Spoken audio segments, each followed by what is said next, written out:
Good afternoon, everyone. I hope that you're all well and thriving. Thank you so much for joining us this afternoon. For those that are new into the space, hello. My name is Chantal Sanya and I am the Equity and Inclusion Specialist for Mental Health First Aid England, and I will also be your panel host for this afternoon. I hope you are as ready as I am to unpack what I would characterize as a really great belter of an event. Could we go to the next slide, please? And welcome to the Free to Be Me Critical Conversations event. Now, it would be remiss of I to ignore the heaviness and impact of what many people across the global majority may be feeling. And in light of the abhorrent and disgusting racist behaviour that we have seen over the last week, I would like to read you the following statement, which reflects the stance of Mental Health First Aid England. The racist, Islamophobic and anti-immigrant violence taking place across the United Kingdom is abhorrent. Tackling systemic and institutional racism is central to our vision of improving the mental health of the nation. Everyone deserves to feel safe, connected and welcome. We stand in solidarity with people from racialized communities and all those that have been affected. Now, with that being said, in addition to that, MHFA England's commitment to being an anti-racist organisation continues and remains, with a zero tolerance policy on racism, Islamophobia, xenophobia, and other forms of marginalisation. For those of you in the audience who are instructor members, welcome. I would also like to remind you of your obligations and commitment in your contracts with regards to our equity and inclusion work. For those of you who are mental health first aiders in the organisation, I would also like to remind you of your commitment in your Association for Mental Health First Aiders contract. And for those that are in the public, hello, welcome. You are also welcome in this space, but you too are also reminded of your obligation to ensure that this is a hate-free space. For staff members in this space, hello. You too are also reminded of your contract and commitment to anti-racism. In short, what I'm saying here is that hate has no place in this space. So any racist or harmful language will result in your removal from this session and whichever further action is required by the appropriate team. Next slide, please. Now that context has been set and ready, I would like to show and share a few resources and organisations where in the event that you require mental health support, you are more than welcome to contact these organisations. So I'm just going to have that shared in the chat. It will be shown very shortly. But I'd also like to clarify that in this space today, today's event isn't a therapizing space necessarily, but it is a space to celebrate, commemorate, and also have a very candid conversation. So at any point, if there is an issue or a conversation or a topic that may feel a little bit tough to hear at this time, you are more than welcome to step away and come back at a time that is better for you. For staff members, I would like to remind you that there are also mental health first aiders in the organisation. So please speak to either Vicky, Gillian, Abby, Usha, Alicia or Izzy if you require any further mental health first aid support today. Thank you so much. Next slide, please. So, as mentioned, we have got an amazing, great belter of a session for you today, and the agenda is as follows. So we'll be doing a quick context piece on what South Asian Heritage Month is. We'll then go into the panel discussion itself. We then have an interactive quiz, which will test our listening and learning abilities in the space today, which will be followed by swiftly by a Q&A session, which will allow all of you in this space with what you've heard and reflected on to ask your panelists the questions that are pressing at the moment. And then we will conclude today's session. So yeah, that's the agenda.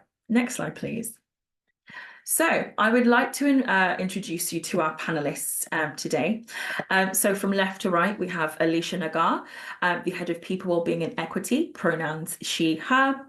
We also have Irtiza Qureshi, instructor member, pronouns he, him. And we also have Usha Radhakrishnan, finance controller, pronouns she, her. I've been speaking quite a lot, but I'd like you folks to introduce yourselves. So please, hi, welcome to the panel today. tell people what you do, what you're about, what part of South Asia you're representing. Thanks, Chantal, and good afternoon, everybody who's made it today. Thanks so much for joining us. So as Chantal has already said, my name's Alicia. I'm the Head of People Wellbeing and Equity. I'm actually also an instructor member with MHFA England. And just to give a bit of my background, so my heritage is Indian. My family come from the north of India in Gujarat. However, my parents were actually born in East Africa, in Kenya and Uganda. So my grandparents were both born in, all of them were born in India, in Gujarat, and then they moved over to East Africa, where my parents were born. My parents moved to the UK when they were children, and then myself and my siblings were born over here. So I see myself as a British Indian person. Amazing. Thank you so much, Alicia. Irtiza, tell the people who you are, what you do, and what part of South Asia you're representing. Thank you, Chantal, and hello, everyone. Yes, I'm Irtiza, and I'm an instructor member with MHF England, specialising really working with professionals working with children and young people. I'm also an assistant professor in public health with the University of Nottingham, where I do some research around some of this. And I am really interested in kind of identity, ethnicity, as well as healthcare. I'm a Pakistani ethnicity. My parents moved to the northeast of the country from Pakistan in the 1970s, and I was kind of born and brought up there. And also, like Alicia, I think I'd consider myself British Asian, and we can start to unpack what that really means as we go through this session. Amazing. Thank you so much, Irtiza. And finally, but not the least, Usha, please introduce yourself to the people and what you do and what part of South Asia you're representing. Thanks, Chantal. So I'm Usha Radhakrishnan. I'm the financial controller at MHFA England. My journey into the UK has been quite different from Alicia and Irtiza because I'm the first generation into the country.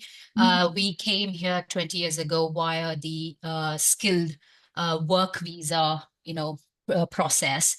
By heritage, I am a South Indian, so Tamil Nadu, which is a state in the south of India. So my parents speak Tamil, but we were born and brought up in Mumbai, which is, as many of you might have heard, is a very vibrant city. But we are here because we found lots of beautiful opportunities and a very multicultural society, and it's wonderful to be in this great country. Amazing. Thank you so much, Usha. So folks in the space that are listening in, I hope that gives you a really good insight into, who you'll be hearing a lot from this afternoon. Next slide, please. So as part of the Q&A section, which will be at the end of today's panel, please don't forget to join Slido by going on slido.com and entering the numbers #2003526. So next slide, please.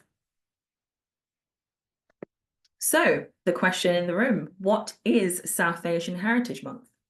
South Asian let's start again. In 2017, the Grand Trunk Project was founded and named after the Grand Trunk Road, Asia's longest road running through several regions connecting Bangladesh to Afghanistan. The countries that make South Asia are Afghanistan, Bangladesh, Bhutan, India, the Maldives, Nepal, Pakistan, and Sri Lanka. It aimed to commemorate the 70th anniversary of the partition of the Indian subcontinent, which is the biggest mass migration in history. The campaign was first named #70yearsOn. The project was aimed to bring the Hindu, Sikh, Muslim communities together, as well as the minority faiths such as Jainism. Next slide, please. After its initial success in 2017, in 2020, the project was transformed into South Asian Heritage Month. South Asian Heritage Month runs from the 18th of July to the 17th of August each year. South Asian Heritage Month seeks to commemorate, mark, and celebrate South Asian cultures, histories, and communities. This month seeks to understand the diverse heritage and cultures that continue to link the UK with South Asia. Now, the month that begins on the month that begins on the 18th of July. The 18th of July is the date that the Indian Independence Act in 1947 gained royal assent from King George VI. And the date ending on the 17th of August is the date that the Radcliffe Line, which was published in 1947, set out the border between India, West Pakistan, and East Pakistan. East Pakistan is now what we know as modern day Bangladesh. The start and end dates highlight the colonial influence that Britain has had on South Asia as a whole over the last few centuries. So you've got the context, you've met the people. We're going to dive straight into the panel itself. So Alicia, what empowers you to be free to be you as a person of South Asian heritage? And yeah, please tell us more. Yeah, thanks, Chantal. So yeah, the theme "free to be me" is interesting, especially at the moment. And for me, it means being safe and able to be myself and my whole true self in every way. So I've already said that I'm a British Indian. I'm also a woman. So, you know, bringing every aspect of myself out and being able to share that is being free to be me. And I think everybody deserves to be who they are without judgment or discrimination. And what's going on at the moment really does sadden and anger me because it doesn't make me feel particularly safe at the moment. But then I also have to think about, you know, when I have felt safe. And in thinking about this webinar, I thought about when I have felt most free to be me. And it's been tricky because throughout my life, there's been a lot of masking of who I am and different aspects of who I am, and code switching between different aspects of who I am. So at school, for example, I started out, you know, what are you doing at the weekend? And over summer, as a South Asian person, you're at a wedding every weekend. Wow. You know, you kind of get the question of, hang on, whose wedding is it? And you're like, my cousins. My cousins. How many cousins do you have? You know, you quickly realize this is not an okay thing to say. So then you stop talking about the weddings you go to. And then, you know, you go onto the workplace and everyone loves a curry and it's, you know, a big UK culture. But, you know, I've worked in places where there's a rule you can't heat up smelly food in the microwave at lunchtime. And, you know, for me, the smelly food, you know, garlic, spicy, all of those things, what I eat a lot of the time. So, you know, it's really difficult to balance those things. On the other hand, you know, being British, you know, I was of a different, I was brought up in a different context than my parents, my grandparents, and my aunts and uncles. So, you know, at home, there were things that I was also challenging because, you know, there's a lot of cultural and religious aspects of different parts of South Asia that, for example, there were certain things I disagreed with around gender and how women were treated. So that didn't go down so well in the home, challenging those things. So, you know, I spent a lot of my formative years kind of trying to fit in with different spaces and challenging where I could, but also, you know, trying to fit in as well, especially in the outside the home. So, yeah, you kind of, when you spent a lot of your kind of youth and younger years thinking about that, it's difficult to think about a time when you're not moving between different personas. And actually, we now know how detrimental an effect this can have on, you know, people's well-being and mental health, because it is exhausting actually trying to fit in different spaces. And I know that the Diversity Trust did some research recently where they said South Asian women were much more likely to be code switching at work than their kind of white counterparts. And, you know, you can think about in the workplace the effect that that might have on people.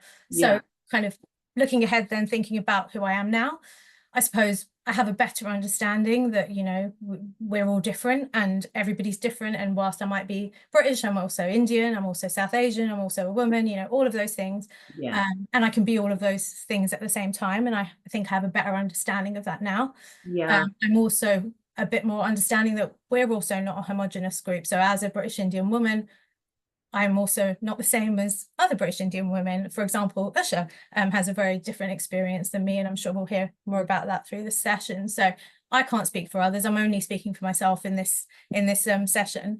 And I guess the other thing is I can see people like being more represented in different spaces now as well. So recently I was watching a rerun of a popular British sitcom from the early noughties, and I was actually shocked by the lack of racial diversity. And it wasn't that long ago, you know, that was when I was still an adult at that time. And actually now I watch TV, and I'm not saying it's equal by any means, but there's just a lot more representation of South Asian people and all different ethnicities across the board. So, we do see that in politics, regardless of what our political affiliations are, there are more South Asian people being represented, and I see that all the time. And musicians, actors in the mainstream, we just didn't see that when I was growing up. So I feel like I hope generations that are younger than me can, hope to, they might grow up to be those things. Whereas I feel like my generation and those before me may not have always been able to be free to be those things as they were growing up. So yeah, things might not be equal at the moment. I'm not saying they are, but it does demonstrate that we have made progress. And I suppose now I try to choose spaces where I can't always choose the spaces that we're in, but I try to choose spaces where I can be who I am. I'm fortunate to have like parents and a family and a diverse group of friends who accept me for me and my life choices. They might not always choose the same things themselves, but they're wholly supportive, and we can all learn from each other in those spaces. And also, I do work in a place, I'm fortunate, that celebrates difference and has committed to being anti-racist. So many of you will know that MHFA England made some commitments and really taken action on that. And, we do celebrate difference. We have a My Whole Self campaign, which is all about bringing everything of yourself to the workplace, which we run annually. We have ongoing development events, and we do, we have zero tolerance policies to any kind of discrimination as well. So I feel very grateful that those spaces exist now, and I feel like there are just more spaces where I can be me. I suppose I'm not saying I never mask or I never code switch, and I think I absolutely do, but I feel like progress is being made, and I feel like I'm probably myself more now and feel more free to be myself than I have in the past. Sorry, that was a very long answer. No. I hope that's helpful. Yeah, very helpful, and thank you so much for sharing that. And like you said, despite what's going on contextually, the fact that you still find that power, because there is power in self-determination, there's power in being able to say, you know what, regardless of what's going on around me, I'm still going to show up as myself. And I think that's really beautiful to hear and see, really. You're very welcome. Usha, Irtiza, any additional points on what empowers you both to be free to be you, and about your own heritages as well? Thanks, Chantal. As Alicia mentioned, yes, free to be me is quite important. And because my journey into the UK has been quite different, so 20 years ago when I came in, even I felt I had to, at that point, I felt I had to mask a lot of my origins and heritage just to fit into certain work environment spaces. For example, the smelly food, I totally identify with the smelly food. Or if questions around if you wore bindi, although maybe people did ask questions out of curiosity, but it wasn't like very inclusive at that point in certain. And I think over 10-15 years now, I very, very confidently wear a sari, for example, and I share those. And actually, very funnily enough, even the other way around, like when we came into the country first, a lot of us have certain ideas about what the Western world or UK might be, so how would we be judged if we share something? So, or for example, we would also stereotype, it's like this in this particular place or in this country. And as you mix more and share more of your heritage, you see there is genuineness around for people to want to learn, to share. And then somewhere along the line, you find common ground. So it's really beautiful. Like the more confident you become and the more free you are, get an opportunity to be yourself, the more there is sharing across all different cultures. So that's what I'd like to say. Brilliant. Thank you so much, Usha. Irtiza, any reflections, please? Yeah, I mean, there are just so many kind of so many synergies, so many things that are being said that kind of ring bells. But I mean, it's that kind of thing of things have moved on in so many ways, but then there are those undercurrents which kind of show their ugly face sometimes, like I've seen recently as well. But I think at the heart of it, there's always been this kind of, my father was a teacher, and I remember he used to teaching, as you can imagine, back in the 1970s in Newcastle, was you know, I think he was in quite a kind of marginalized position. But I remember he used to make these jokes around, oh yes, well, I'm the only Pakistani Geordie, you know, in the school, or I'm a Pakistani Geordie, and I remember at the time giggling with everyone else, and then, but now I look back, it's like that was his way of using humor and connection to kind of, you know, to be him, to kind of share the fluidity of identity and culture. And, you know, I am from Pakistan, but I'm also like a Geordie now, right? I'm part of this community. And, you know, so I think that really taught me something that I kind of held on to since. And I think the more I try and understand it, the more I try and learn about it, the more I kind of see connections between people. And I think humor, for example, is a great human trait, right? And it cuts across some of those barriers. Yeah, it really does. And thank you everyone for sharing that. As all of you were talking, my brain was like going at 100 miles an hour. And one of the themes that popped up was the emphasis on how much support you've gotten through your generational like lineage.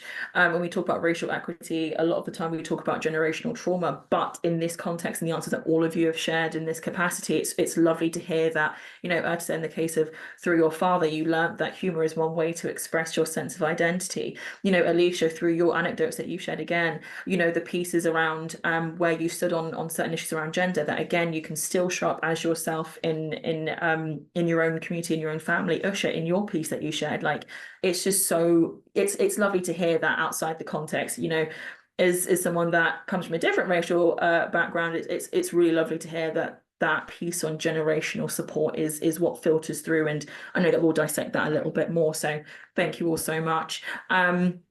For the folks in this space, I'm not sure if you can chat in the chat function, but if there is anyone in this space that is of South Asian heritage, you're more than welcome to pop in the chat where you are representing, and of course, what empowers you to be free to be you.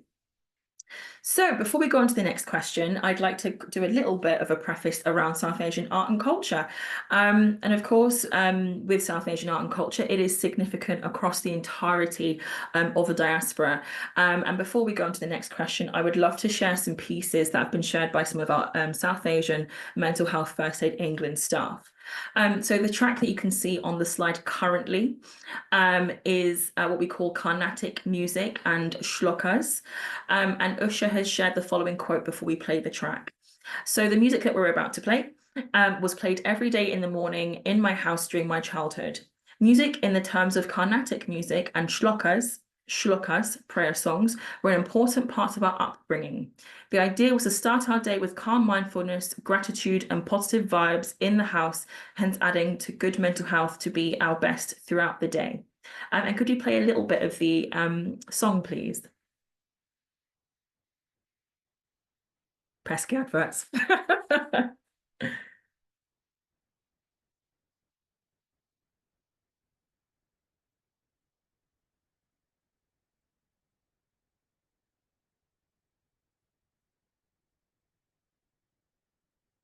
Are we hearing anything? No. Should we try that again? Not hearing anything, unfortunately. Okay. Thank you for letting us know. Oh no. Should we try that again? Let's see how that goes.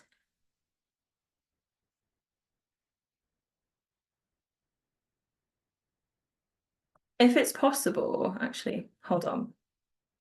Bear with us. We're gonna figure it out. We're gonna figure it out. Bear with us. Bear with us.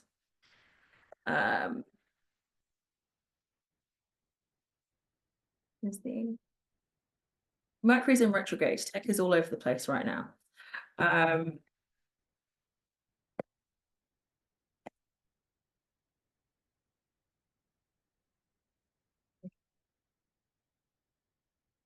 Could we please reshare with the sound if the sound isn't turned on? Sorry, just to say, if it's not working, I suggest agreeing with a couple of the suggestions, which is just drop the link in the chat and people can listen to it outside the session.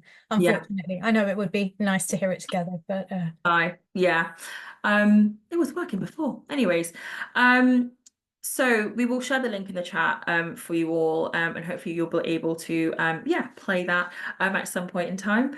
If we could go to the next slide, please.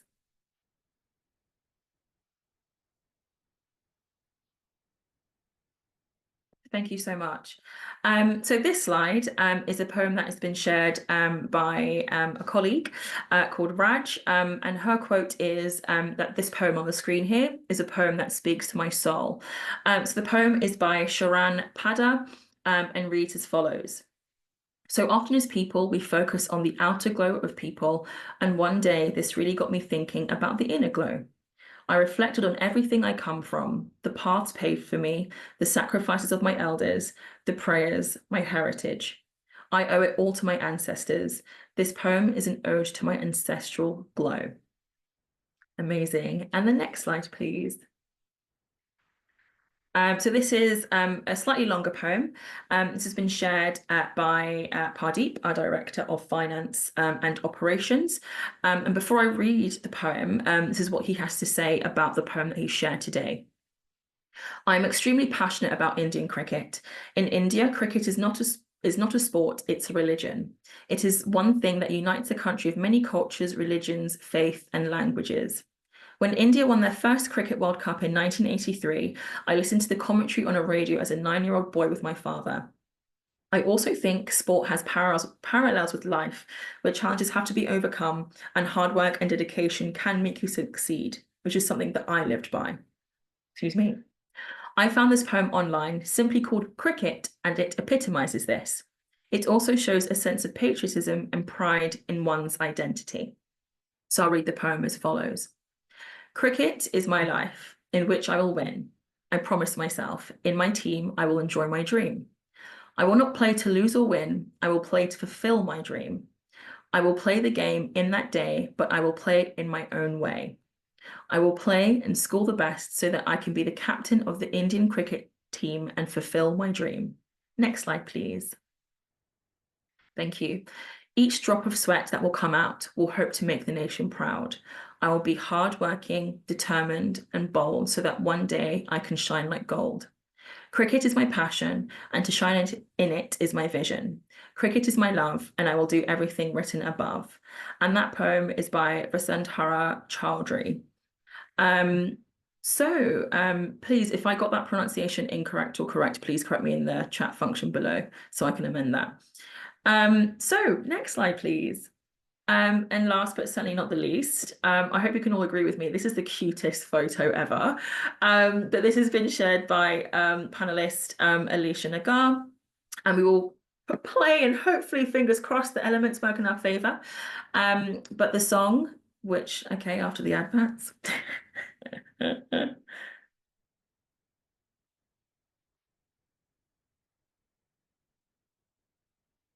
No, I think it's the audio again. So in that case, then we will also share this link so you can play it out loud as well. But I will read the quote that Alicia has shared in conjunction with the song. So this represents a 9-day festival I attended with my family, Navratri. There's a group dance that everyone performs together, and this song is a Bollywood version of this. This picture is me all dressed up to attend when I was about 6. So yeah, those are some bits that have been shared. And again, for those in the space, any bit of South Asian art and culture that you would like to share, please pop them in the chat down below. So with all that preface, I'd like to come to you, Usha. We've shared that art and culture have a significant impact across the diaspora, and they also have a wonderful way of teaching us about our own identities and history. So how has art and culture shaped your own? Thanks, Chantal. So as far as arts and culture is concerned, right from a young age at home, where initially on the initial slide, there was that Carnatic music and shlokas piece. We were actually introduced to Carnatic music as a South Indian. It was kind of mandatory in every South Indian household and a Tamil household to learn arts and culture, be it Carnatic music or learning to play an instrument. because it kept you, like I said, it kept you very connected with your roots, to Yeah. understand what it means to, you know, grow up in that particular community. And at that point, when you're a child, I think most of us would identify, you just wanted to go out and play. Right, you wanted to be with your friends and having a lot of fun time, and then your parents will go, "Oh, come on, it's come home, it's singing lesson time," and you'd get really irritated and upset that you have to miss your playtime. So at that point, when you're young, you don't realize how it very subconsciously, you know, resonates, or it gets absorbed into your system. So I learned Carnatic music, for example, for about 10-15 years. And then as most of us, when we get to GCSE levels, everything just stops, right? You're only studying to become the best in the academic world.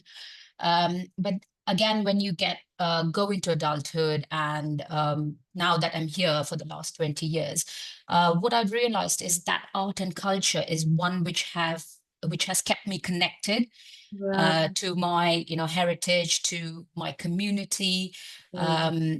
You find commonalities with, you know, your society around, be it, you know, your own community, or your neighboring communities, like, and you also end up identifying, for example, a lot of the Carnatic music base, like the tonalities, etc. You actually find its way, you realize it finds its way into Western music, for example, or even Pakistani music, for example, and there's a lot of exchange. It really brings people together, that kind of music, and it helps you have a better understanding. So a lot of that music was also created to tell stories about our ancestors, and you know, how our whole community grew, like the growth in the community, etc. And I think that's what, as an adult, and then you feel you want to pass that on to your next generation as well, so they don't forget. And it's a beautiful way, rather than, I mean, of course, there are trauma, we cannot deny that, but this is a beautiful way of moving it forward and making sure our identities are kept and shared as well with the rest of the community. Yeah, that's stunning. Thank you so much, Usha. Any other bits of contribution from yourself, Alicia, Irtiza, at all? Yeah, I mean, I guess completely agree with Usha. Like, I guess arts and culture are one way that we can all connect with each other. And it's, you know, you do hear Western music with Indian samples or South Asian samples in general, and vice versa. I joke to my friends often that I love the song The Final Countdown from the 80s, the songs that's in English. The first version I heard of that was the Bollywood version. That's my original version. And it's one of my favorite songs. So, you know, we can all take from each other's there. And I also think, you know, arts and culture are one way, especially when you live in a country that, you know, your heritage is not from, you can stay in connection with that. I think another way is food. But, you know, the arts and culture are a really nice way to connect, and an accessible way to connect with parts of your identity. Amazing. Thank you so much, Alicia. Irtiza. Yeah, there's I too, like Usha had, I was very lucky in that my parents and my siblings made sure that I watched a lot of Bollywood, a lot of Lollywood. I listened to ghazals and kind of quite Sufi inspired qawwalis and very traditional forms of folk South Asian music. But then I also then in the 1990s, I'm going to say, started to again come back to that realization of the fluidity of identity, right? So all of that was part of where I come from ethnically. But then I also started to listen to music that made me understand. And I would urge people to go, because the music is still strong and good. People like Talvin Singh, people like Nitin Sohini. These people took very, very, kind of classical forms of South Asian music and kind of put it to a very kind of contemporary setting. And then also, you have to give a shout out to the people like Sanjeev Bhaskar and Nina Wadia and Meera Sayal, and these people who created Goodness Gracious Me.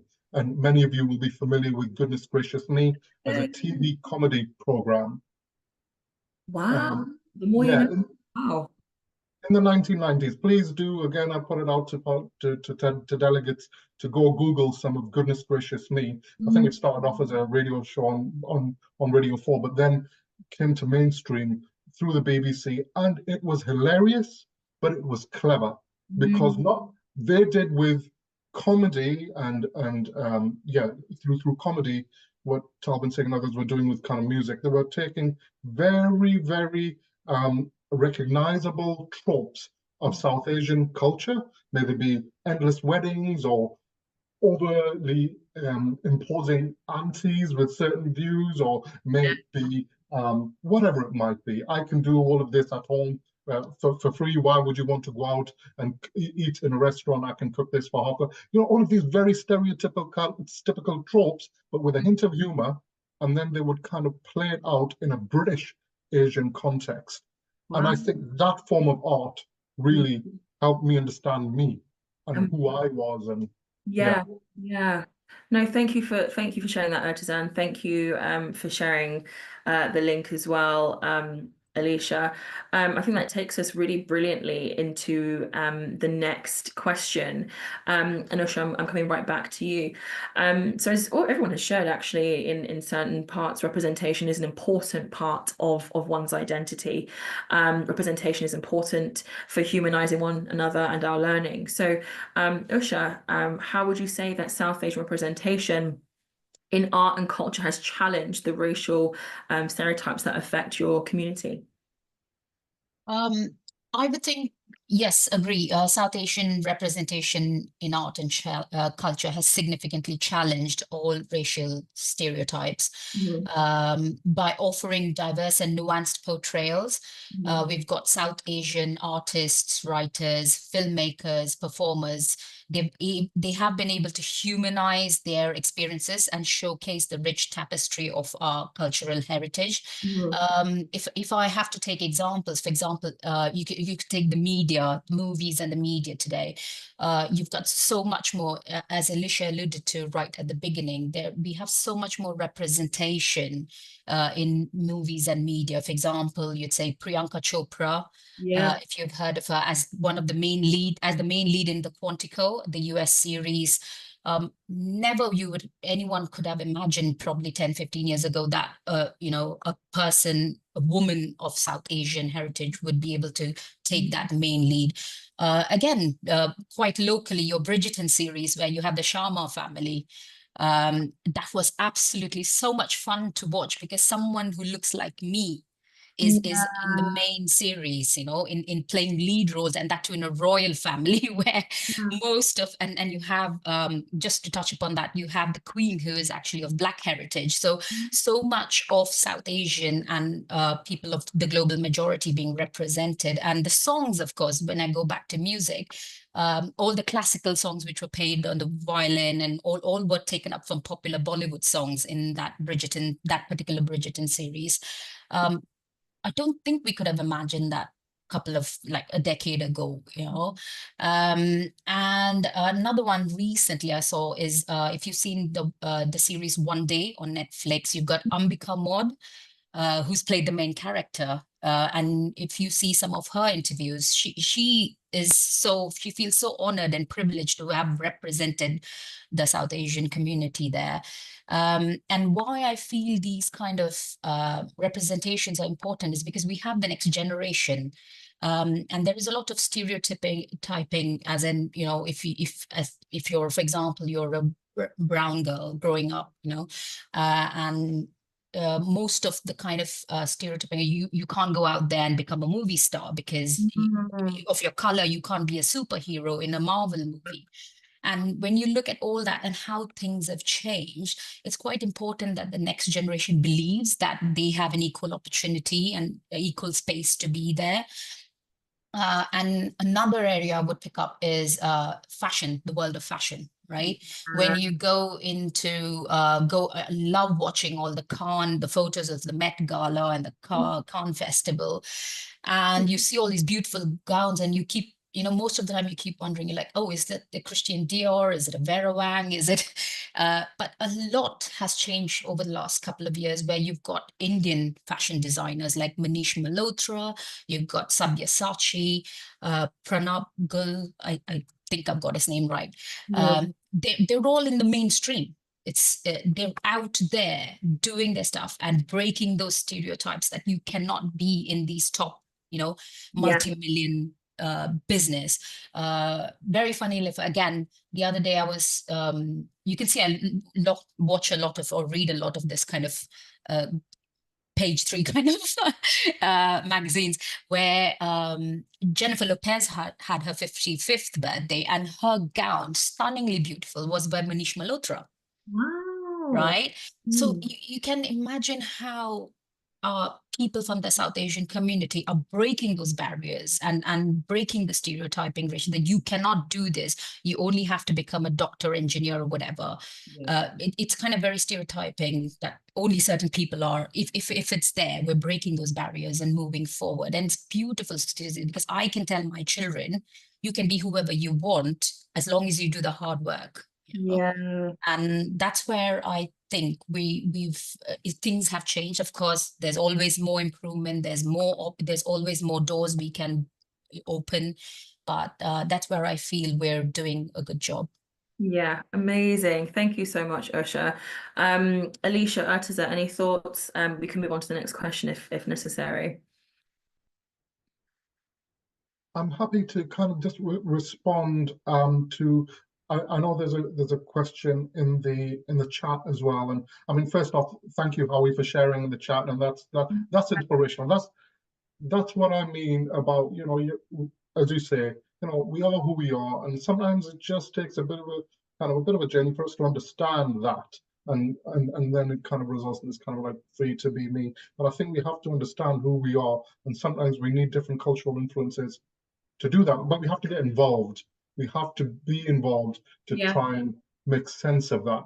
And there is that kind of there is that question. I think Shada in the chat is asking about how the treatment of Zara Sultan and Good Morning Britain, and I'm sure many of the colleagues will have seen that one most recent manifestation of a trend, a kind of, I think if I read that whole scenario correctly, there was a kind of a clampdown on the use of the term Islamophobia.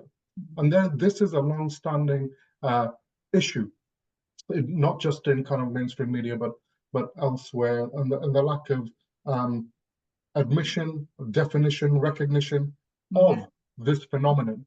And if we can't see Islamophobia, again, going back to these kind of recent riots and mobs kind of hurling bricks and abuse at a mosque up and down the country, I don't know what else we need to understand in terms of whether it exists or not. But I think that was a clampdown. On a positive end, though, as far as I did catch a glimpse of Saida Warsi, Baroness Saida Warsi, ex-Conservative chair, speaking on similar issues the next day on Good Morning Britain. And I think maybe there was a lot of pushback through various channels, including social media, but there was certainly a little more respect paid to Saida Warsi when she spoke, and she held her own well as well. So I think it's a constant battle in terms of representation, in terms of media representation, and in terms of understanding, because there is that underlying there is that underlying discrimination and prejudice and lack of willing to accept the reality of where we are. But I think as long as people like Zara Sultan and Saida Warsi keep doing what they do, then I think we're heading the right direction. Yeah, thank you for that, Irtiza. And what you said about representation is really, and thank you for answering that piece there, that question there. It reminds me of a school of thought called The Politics of Representation by Stuart Hall, where he mentions that essentially the media is what shapes the narrative and representation of certain groups and people and images. So it's why you will see, in the case of Black folks, you see the innate characterization of violence with Black people. It's why you see in the interview with Zara Sultana, you see that belittling of her, you see the disrespect, you see the lack of, as you said, acknowledging and calling out the racism for what it is, and Islamophobia and the anti-immigrant rhetoric that we see here. So I guess on that note, it's a call to action to not only assess where you're getting information from, but to also understand that when it comes to representation, when it comes to understanding people and their unique identities, that it's down to you to do that learning, and it's down to you to also reach out to communities that don't look like you, that don't represent you necessarily, to get that wider understanding. So yeah, thank you for that. Alicia, any final comments, thoughts? Honestly, I think the other two have summed it up beautifully. I think, I think, yeah, everything as I said about, the case with Zara Sultana and completely agree with. And I think with what Usha said, it's great to see so much more representation. And I think it's a different type of representation. As you say, the media set the tone of what we perceive different groups to be. And I remember growing up, whenever you did see a South Asian person, they were very typecast into a certain hole. I grew up watching EastEnders. Sorry, everyone. I still watch EastEnders, but I remember, and it's in the East End of London where I grew up. There's a huge South Asian population, and yet there was only ever one family at a time that was South Asian, and that was for a reason. It was very purposeful, and now for the first time we've got more than one South Asian family on Albert Square. And I mean, it's such a small thing, but it feels big actually, because in that context there are so many South Asian people, and they've now got the diversity of different type of South Asian people as well, not just one brown family to represent all the browns, so I do think that's also a really positive step. But then things like this happen, and we do have to recognize that there's still so many challenges to overcome as well. Definitely. Thank you so much, Alicia. So we'll go right into the next question. So, Mental Health First in England, our mission and vision is to champion the better mental health of the nation. So, we have our own mental health. We know that in 2024, unfortunately, mental health is still stigmatized, very heavily stigmatized. So, Irtiza, how would you say is mental ill health stigmatized in the South Asian community? Yes, so I think, again, colleagues will know about the kind of long-standing issues around the taboo and stigmatization and misunderstanding around aspects of mental health and mental health issues, across cultures. But certainly in South Asian cultures, we do have, there are there's quite a lot in the evidence base, a number of studies, which will talk about the heightened risk around things like self-harm for young South Asian girls, for example. And that's just one example of that disproportionate impact of poor mental health on South Asian communities. And often we can jump to this, and we can often jump to this kind of conclusion, which much of the evidence base does, that it's like within the culture, and they don't have the language, they don't have the kind of history, they don't have the kind of scientific understanding around mental ill health, and therefore that exacerbates the problem. Now, I'm not saying there's not any kind of truth to that. Yeah, there are certainly some kernels of truth to some of that, but I think we also, as practitioners, as people going out and working with communities, need to understand, and I think MHF England does understand well, that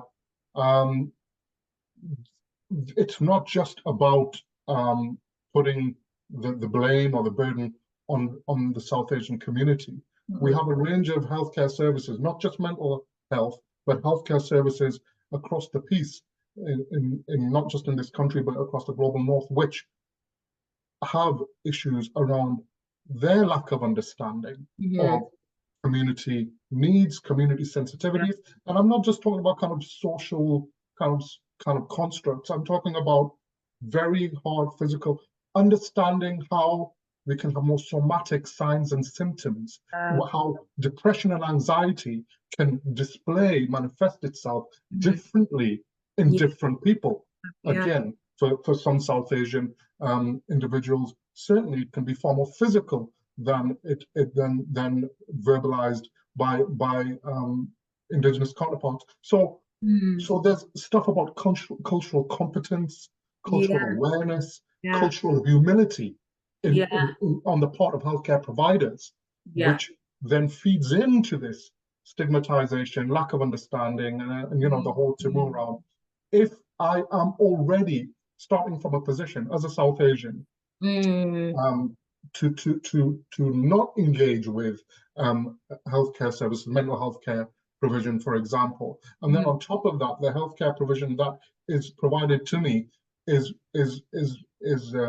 presented in such a way that there are more barriers. You know, it's harder for me to access. It alienates and excludes me through its practices. You know, I think there's work to be done on both sides, and I know that colleagues, you know, having worked with colleagues, you know, in MHFA for a long time now, I know that there's that understanding, but sometimes we just have to remind ourselves of some of the problems in healthcare provision more generally, if that makes sense. Yeah, it does make perfect sense. Thank you so much, Irtiza. Any other additions from Alicia, Usha at all? We can go to the next question if you would like.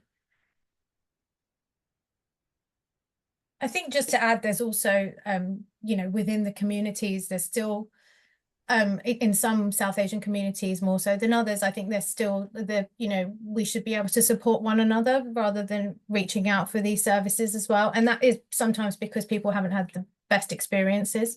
But, you know, there is, you know, a reluctance to kind of follow that up as well. So, you know, I think there's challenges on all sides. And I think, you know, if we're going to move forward, we all need to work together on that. 100%. Thank you so much, Alicia. I'm just going to read something that's come in through the chat by Raj, where she says the language barriers are really problematic in seeking help and breaking stigmas. I still don't believe that there is a Punjabi word for depression. On a positive note, there is some great work being done at present. For example, the team at Seek Forgiveness have created a Punjabi English translated book called What is Mental Health? That is amazing that the positive note is really trying to break that stigma around language barriers. Thank you, Alicia.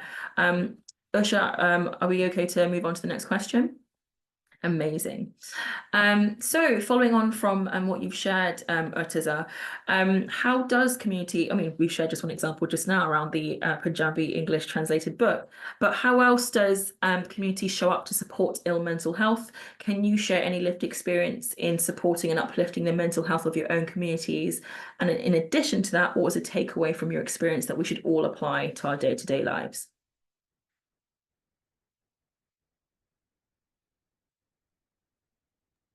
Sorry, yeah, I'm just reading that, and so there are a number of things that come to mind. So from my kind of daily life and my lived experience, I had the good fortune of working with an organization, a charitable organization called Our Minds Matter, who are based in Luton and Bedfordshire, and actually did some MHFA deliveries with members of the various faith communities in Luton and surrounding areas. And it was a really, really humbling and kind of, you know, it was a good learning experience for me, as well as I think, you know, hopefully a constructive experience for participants. But I think the community does show up and has shown up. That one example of, you know, pastors from churches and imams from mosques and so forth coming, community workers coming together to receive training and have open and frank conversations around what mental health means for them and how they can support the mental health of those colleague, of community members. That's just one example, and that's just one example that I happen to be part of. Yeah. Those same organizations, Our Minds Matter, then kind of went on to do a whole piece of work around peer support and young people supporting other young people in their communities around mental health, so mental health champions, if you like. So I think there's absolutely that's one example from my work where communities have come forward. It's really interesting that Raj has kind of shared that that book, What is Mental Health, from Seek Forgiveness. And you'll have to forgive me, but there is another organization called Turkey, and I'll Google this now while we're talking. Tareki, I think, Turkey, and I think that is another Punjabi organization that is doing a great deal of work around supporting within the community, for the community, issues around mental health. And I'm sure the list can go on. And and of course, colleagues are more than welcome to share some of the organizations that they feel have come from the community and are working with the community in that sense. But in my experience, Minds Matter did a lot of great work. Thank you, Raj. Yeah, exactly. That's it, Turkey. So yeah, do have a little search around. They are out there. They are good people doing good work. Amazing. Thank you so much, Irtiza.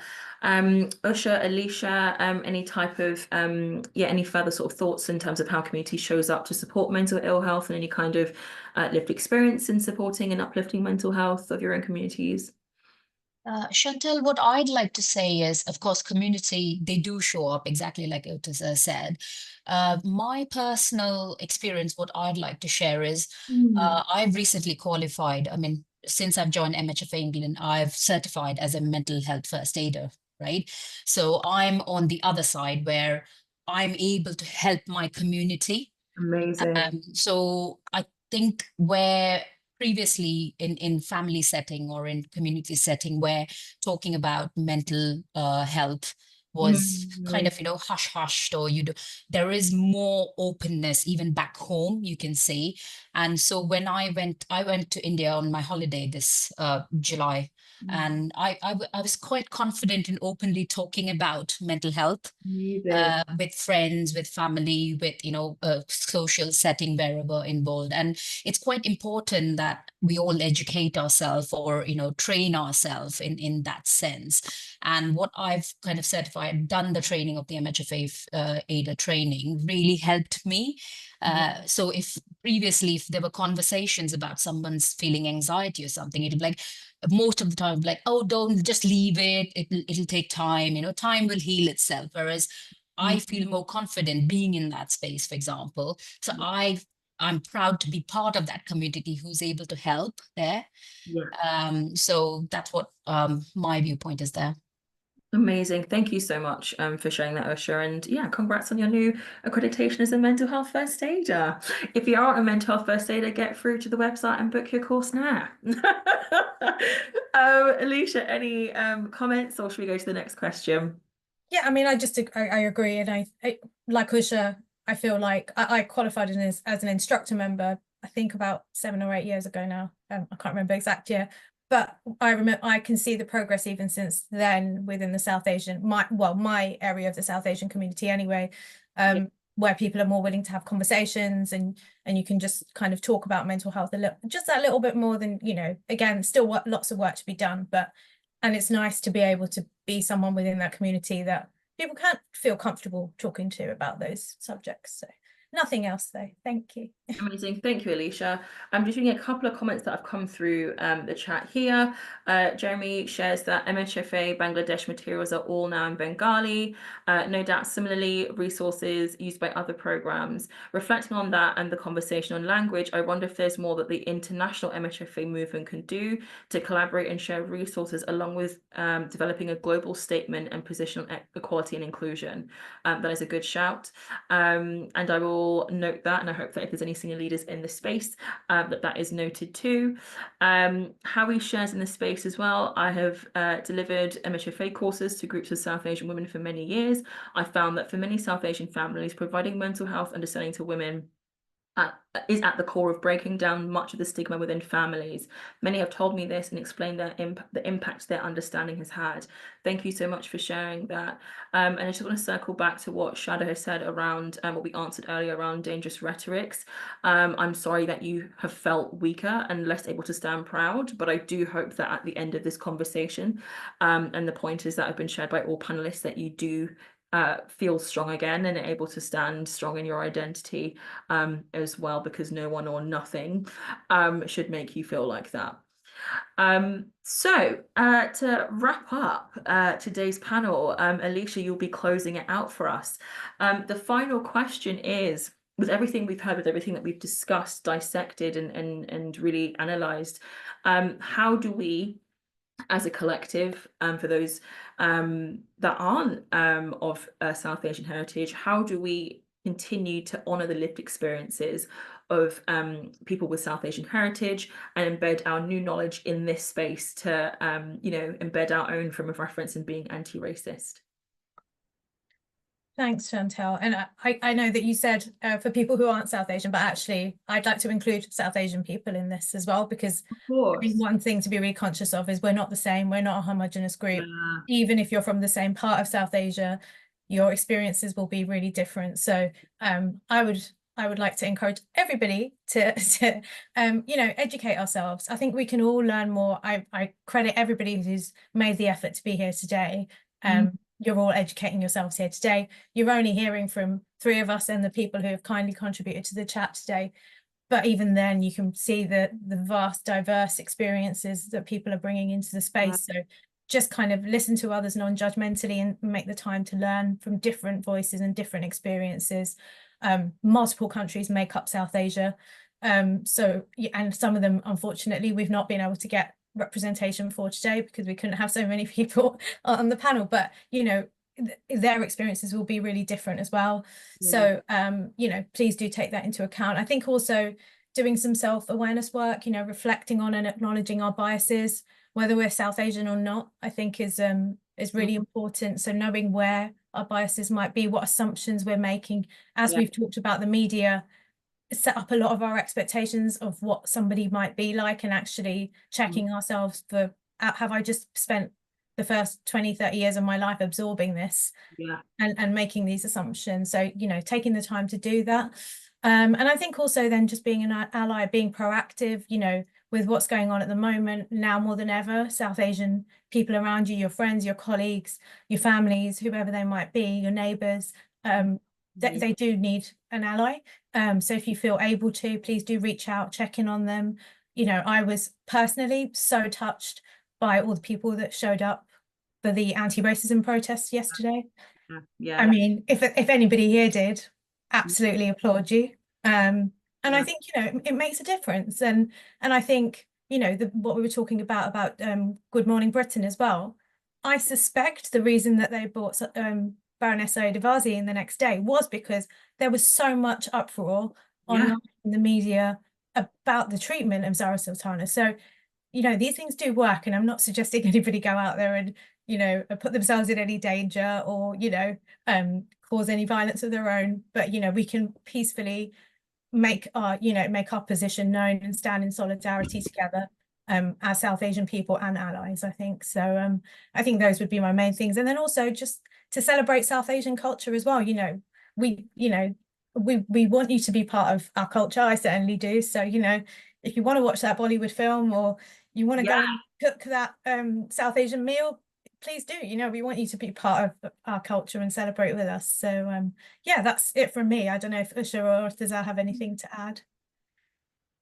Oh, that's great. Just thank you for the opportunity to take part in the conversation. Thank you. No, thank you all so much. Thank you to everyone that's listening in. We've still got a Q&A and a quiz to go through, so please don't leave us just yet. Just thank you so much, Alicia. And what you've said, what everyone said is, that ties up the panel really, really nicely. Any further reflections, please put through the chat.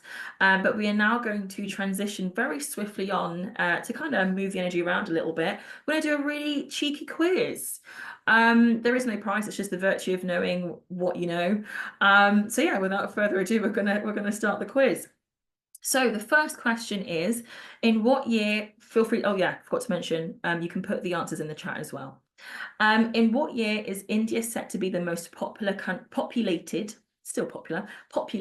country in the world? Is it A, 2030, B, 2026, or C, 2040? And then question 2 is, what type of music is used for Hindu prayers? Is it A, Carnatic music and shlokas, B, frequencies, or C, synth music? As a side note, I learned yesterday that there are more than one type of music for Hindu prayers. So like, I had no idea. So yeah, feel free to put that in the chat there as well. I'm going to go on to the next slide, please. True or false, snake and ladders originated in Nepal. So A for false and B for true. The fourth question, let me just get this up, give me 2 seconds. So where is the Sri Harmandir Sahib, known as the Golden Temple, located? Is it A, I hope I'm saying this right, Thimphu in Bhutan, B, Amritsar, Punjab, or C, Kathmandu in Nepal? Then we are going to go to the next slide, please. Where is pink Himalayan salt mined? Is it A, Pakistan, B, India, or C, Bangladesh? Then the next question is, when did the People's Republic of Bangladesh gain independence? Excuse me. Is it A, 1971, B, 1991, or C, 1961? Did I get that right? Is there more? There is more. Next slide, please. I hope I'm not going too quick. Is everyone okay? Are we up to speed on the questions? I hope I'm not kind of speeding by. Okay, great. And then question 7. Sri Lanka is known as what in the subcontinent? Is it A, the diamond of the Indian Ocean, B, the pearl of the Indian Ocean, or C, the heart of the Indian Ocean? And then the final question, this will test if you were listening or not. The Maldives, oh, I gave you the answer, didn't I? Oh, annoying. The Maldives are part of the South Asian subcontinent, true or false? A for true, B for false.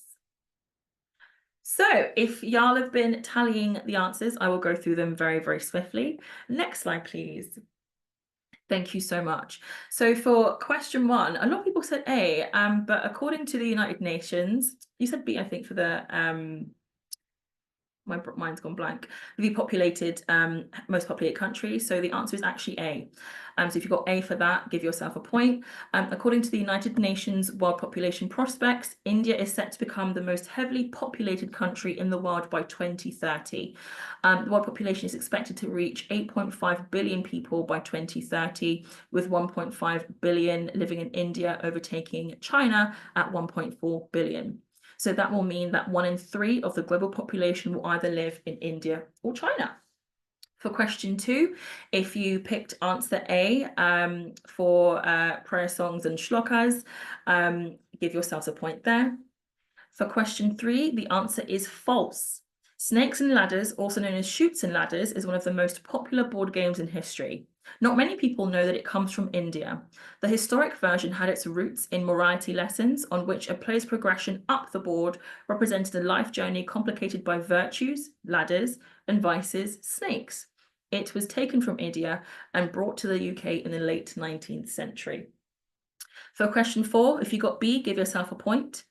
The Sri Harmandir Sahib, known as the Golden Temple, is located in Amritsar, Punjab. Yeah, I got that right, Amritsar, Punjab, and is one of the greatest spiritual historical significance for Sikhs. The 4 entrances to the Golden Temple represent equality and openness, welcoming everyone from all walks of life, where the largest community kitchen in the world, wow, is located, feeding up to 100,000 people for free each day. Insane, wow.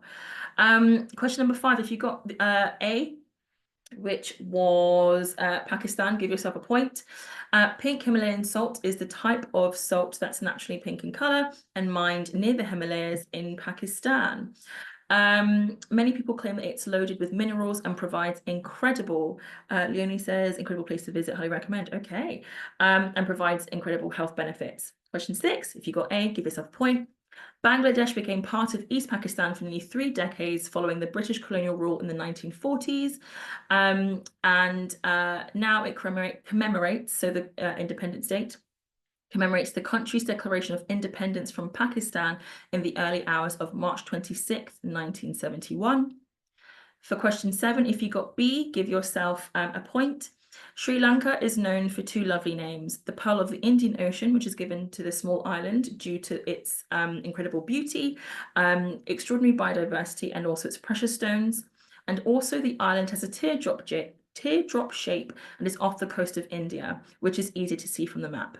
That is why it's also called the teardrop of India, as well as the Pearl of the Indian Ocean.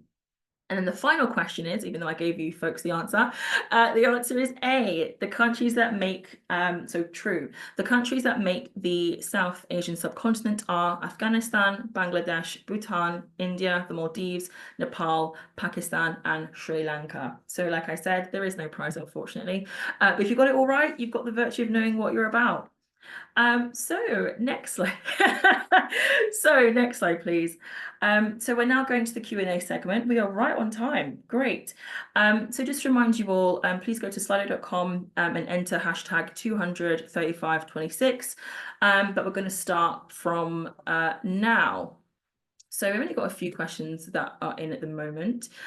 So the first question to you panelists is, what are you doing to look after your mental health during this current climate where it feels so far from the theme of free to be me at the moment?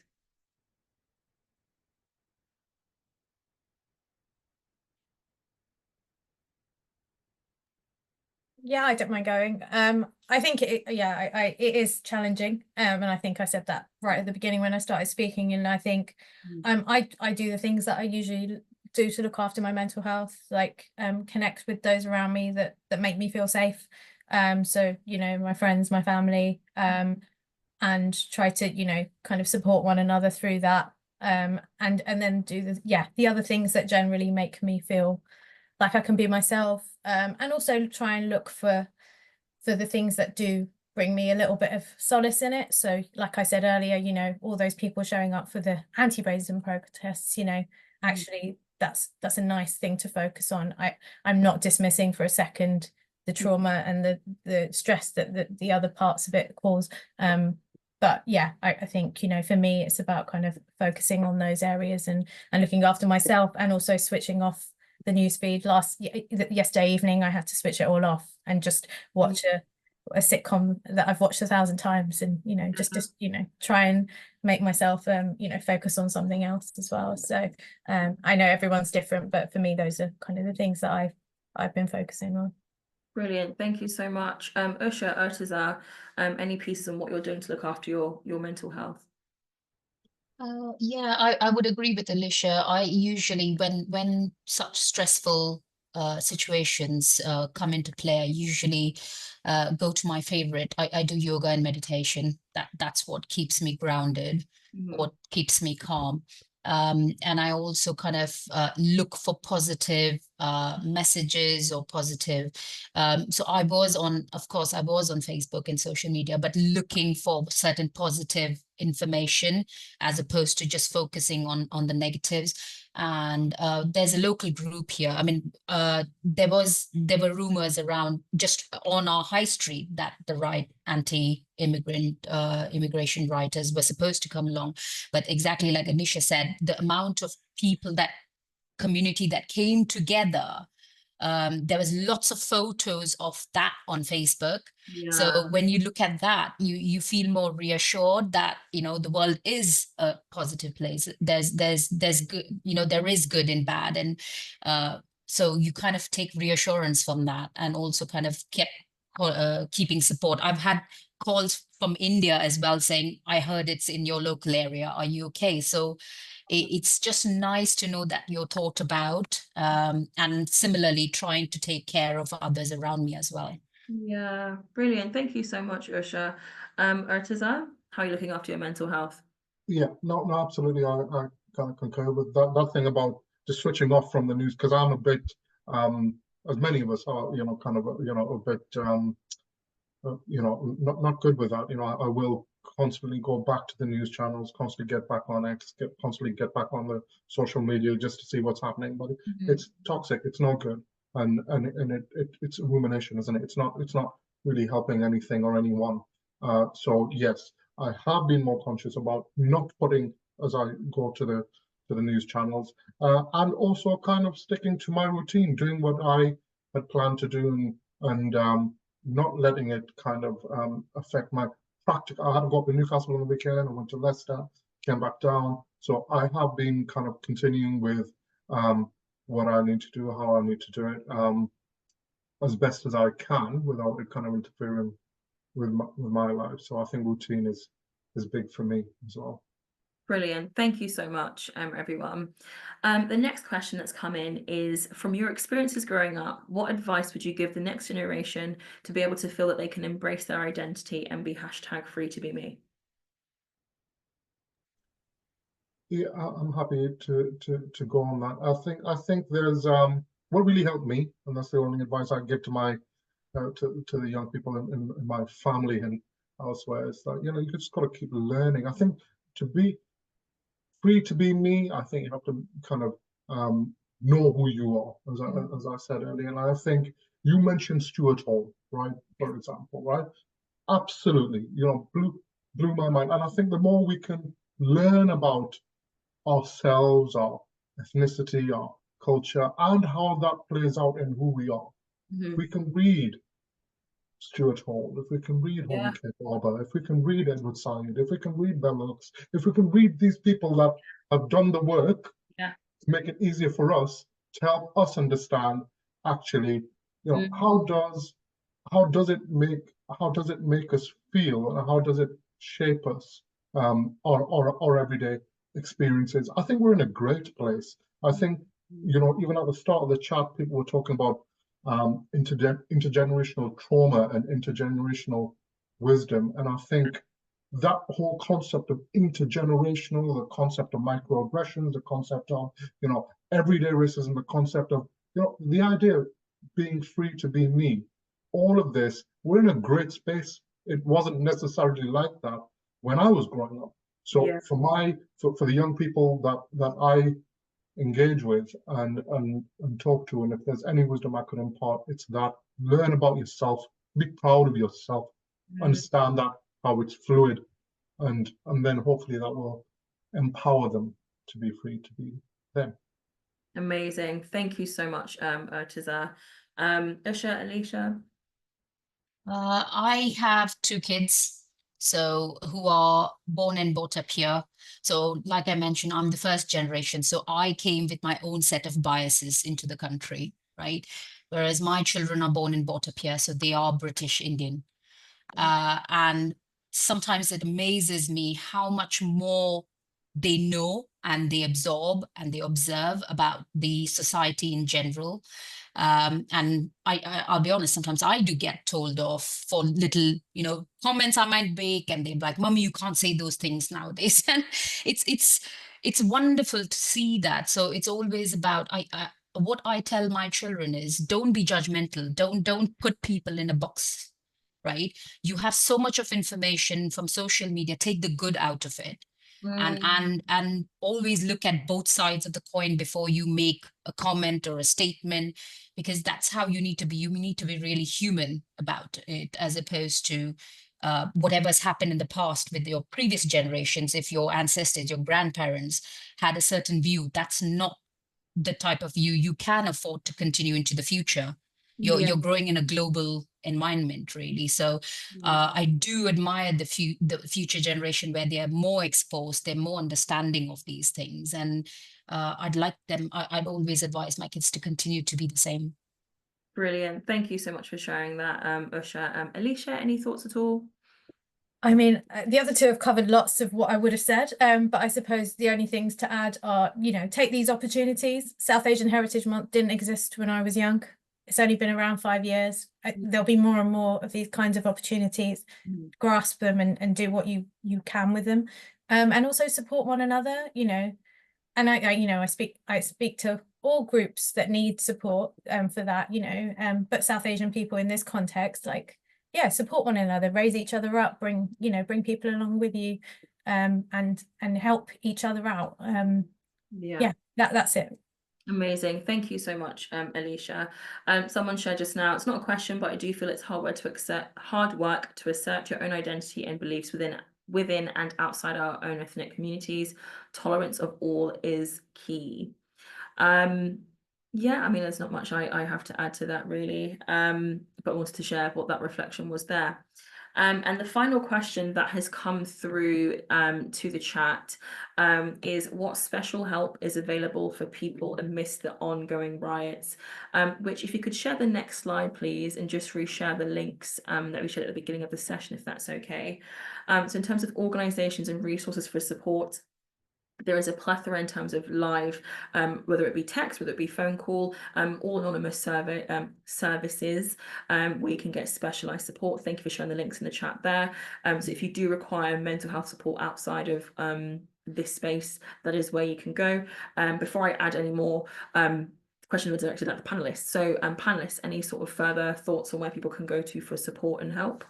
I don't have anything directly, but I do know that I believe it was yesterday, South Asian Heritage Month, the organisation actually posted on LinkedIn for people to recommend places that people could go to in a thread. So I would suggest looking at that. Yeah, I'll see if I can find a link and post it in the chat. But if not, just search for South Asian Heritage Month. I'm pretty sure it was yesterday they asked and people were contributing. I obviously don't know the quality of all the suggestions, but I'm sure there'll be some really good ones in there as well. Amazing, thank you so much. Irtiza, Usha, any recommendations at all?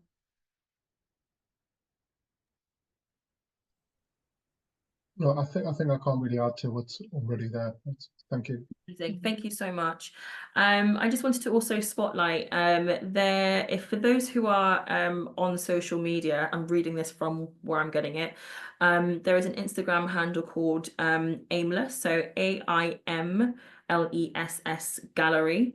And yesterday, and 2 days ago, they shared a post where essentially if there is anyone that is financially struggling, so whether they need grocery shopping, food, lifts to and from work, you can DM Aimless Gallery or email fundraiser ag@gmail.com, and they will send you money to help you cover your taxi, food, hotel, no questions asked. So that's the financial side of that as well. So that's what's come up over the last couple of days.